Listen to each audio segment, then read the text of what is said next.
Panel অকার্যকর ছিল, রক্ষণাবেক্ষণ হয়নি কিংবা বিদ্যুৎ উৎপাদনে কোনো ভূমিকা রাখেনি। গ্রাহকদের এই ভোগান্তি কমাতে বিদ্যুৎ উন্নয়ন বোর্ড একটি কমিটি গঠন করে।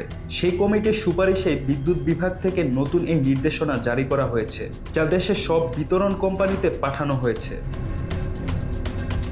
নতুন নিয়ম অনুযায়ী আবাসিক গ্রাহকদের দিতে হবে শুধু পাসপোর্ট সাইজের ছবি, জাতীয় পরিচয়পত্র, জমির মালিকানার কাগজ। 10 তলার বেশি ভবনের ক্ষেত্রে লাগবে ফায়ার সার্ভিসের সনদ। কোনো লোড নির্ধারণ বা সোলার বাধ্যবাধকতা নেই।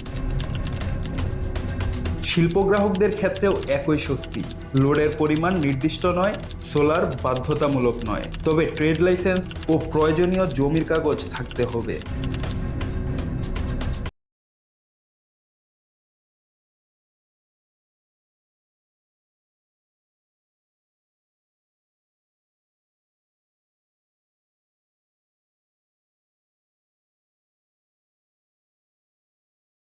বাণিজ্যিক, ব্যাটারি চার্জিং, নির্মাণ কাজ, শিক্ষা ও ধর্মীয় প্রতিষ্ঠান সব ক্ষেত্রেই সোলার শর্ত তুলে নেওয়া হয়েছে।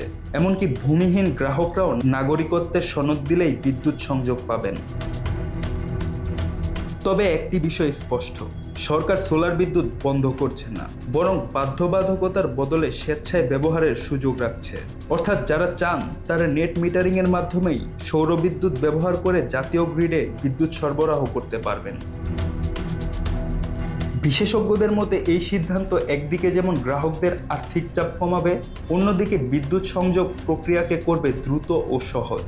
তবে প্রশ্ন থেকে যায়, নবায়নযোগ্য জ্বালানির প্রসার কিভাবে নিশ্চিত করা হবে?